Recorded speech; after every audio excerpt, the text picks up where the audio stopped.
थी इंग्लैंड। 5 दिन से एक टीम थी जो हमारी बजा रही थी, वो थी इंग्लैंड। 5 दिन से एक टीम थी जो कह रही थी हमने क्रिकेट खेलना है, तुम में हिम्मत है तो भागो, हम तुम्हें वहां वहां भगा के मारेंगे जहां जहां तुम्हारी नानी याद आएगी। ऐसी टुक टुक लोगों के आग लगाओ, ऐसी टुक टुक अकेडमी को लानत भेजो, ऐसे दिमागों पे इस बस्ती को फूंक डालो जो पाकिस्तान के क्रिकेट में दीमक की तरह चिपकी हुई है। अबे ये तुम्हारी इंटेंट है, बोल के मारा उन्होंने, बोल के लानत दी है तुम्हारे मुंह पे। वो तुम्हारे खिलाड़ियों के साथ सुबह से कर क्या रहे थे, उनके प्लेयर्स इंग्लैंड के देखा था, छेड़ रहे थे। वो ये बोल रहे थे कि ये बल्ला डाल लो अपने अंदर, जब ये बल्ला घुमा नहीं सकते। मेरी तकलीफ क्या है, मेरा मसला क्या है? ओ बेगैरतो, ओ बेहयाओ, ओ कुत्तों, ओ हराम खोरो जो मुझे चैलेंज करते थे, ओ कुत्तों, नजर आया तुम्हारे बाप ने, रमीज ने कैसे हमारी क्रिकेट का पिंडी स्टेडियम में जनाजा निकाला। यार आप ये सोचो कि वो आपकी कंडीशन में आए हुए हैं और 7.5 रन की तकरीबन एवरेज से वो कूटा उन्होंने आपके बॉलर्स को सेकंड इनिंग में, और सेकंड इनिंग में आपके बॉलर्स ने किस किस्म की घटिया और फारिग तरीन बॉलिंग की, और आप लोग कहते हैं जी हमारी बॉलिंग दुनिया की सबसे फास्ट तरीन बॉलिंग और सबसे तगड़ी बॉलिंग, ये आपकी फास्ट तरीन बॉलिंग है। हारिस रऊफ साहब को चेक करो, 13 ओवर करके 22 अनफिट हो गए। ओ हराम खोरो, आओ और अपने इस बाप को कहो अब क्या बताए, अब तो पिच में भी अपनी मां को लिटा दिया, ऐसी घटिया पिच बना दी, ऐसी लांती पिच बना दी हम लोगों ने। इसके बाद क्या रह गया? उन्होंने वो भी कबर खोद के हमें लात मारी पिछवाड़े पे, 74 रन से हरा दिया।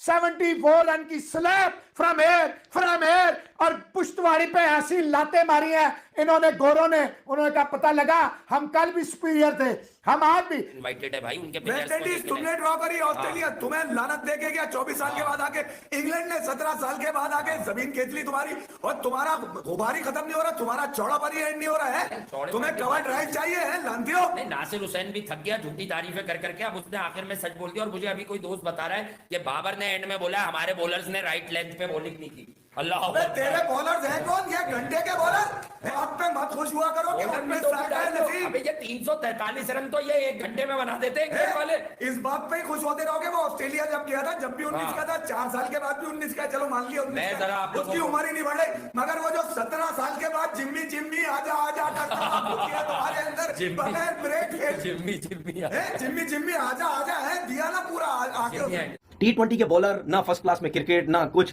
डंडे पर्चियों पे इन लोगों को लेके आ जाते हैं, ना इन लोगों से गेंद होती है, ना कुछ होता है। कि उन्होंने 342 रन किए, शर्म आनी चाहिए। क्या शर्म आनी चाहिए हमारे प्लेयरों को? 110 ओवर दिए उन्होंने हमें बैटिंग करने के लिए कि ये लो तुम लोग तो थकी हुई क्रिकेट खेलते हो, तुम्हारी सेल्फिश सोच है, तुम लोग की थकी हुई पिचेज है, तुम लोग की अप्रोच ही नहीं है टेस्ट मैच जीतने की, हम तुम्हें ग्राउंड में लेके आते हैं, बनाओ। क्या किया उन्होंने? माजरत के साथ चमाटा मारा मुंह पे।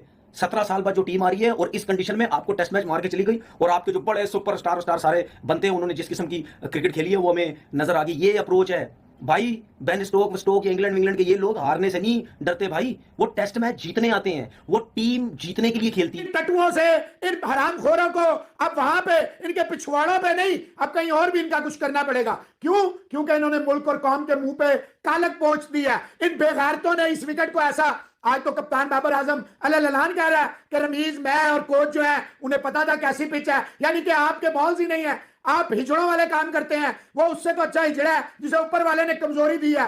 उन्होंने तो अल्लाह की तरफ से कमजोर है, और बेगार तो तुमने तो हमें कमजोर कर दिया। हमारा तमाशा हमें था पे लगा दिया। और बेगार तो, और बेहयाओ, और कम नस्लो, और खबीसो, और तुमसे तो वो अच्छे हैं बेगार तो जो कम से कम बड़ा दिल तो रखते हैं। और हराम खोरो, तुमने हमें जलील करवाया। और जबरदस्त जय Ben Stoke, love you Ben Stoke, तुमने इनकी मंजिल ठोक दी है, इन कुदरत के निजामों की बंद करके रख दिया। वो बुज़दिल जो टुक फ्रेम ऑफ माइंड के साथ क्रिकेट खेलते हैं, जो डिफेंसिव फ्रेम ऑफ माइंड के साथ क्रिकेट खेलते हैं, जो ये कहते हैं कि हम अपने स्टाइल में क्रिकेट खेलेंगे, उनको शर्म आनी चाहिए। सबसे पहले रमीज राजा, तुम जिम्मेदार हो कि तुमने डिफेंसिव फ्रेम ऑफ माइंड को ध्यान में रखते हुए एक फट्टा पिच, एक बैरन पिच बनाई, जिसमें तुम्हारे फास्ट बॉलर्स के लिए, तुम्हारे बॉलर्स के लिए कुछ नहीं था। तुम अपने घर में अपनी होम कंडीशन को, अपनी होम सिचुएशन को, अपने होम क्राउड के एडवांटेज को यूज नहीं कर सके, जिसपे सबसे पहले तो जिम्मेदार रमीज राजा है, जो कि अपने चैनल के ऊपर बड़े धड़ल्ले की बातें किया करता था, बड़ी तगड़ी टीम, बड़े तगड़े, ये तगड़ा वो।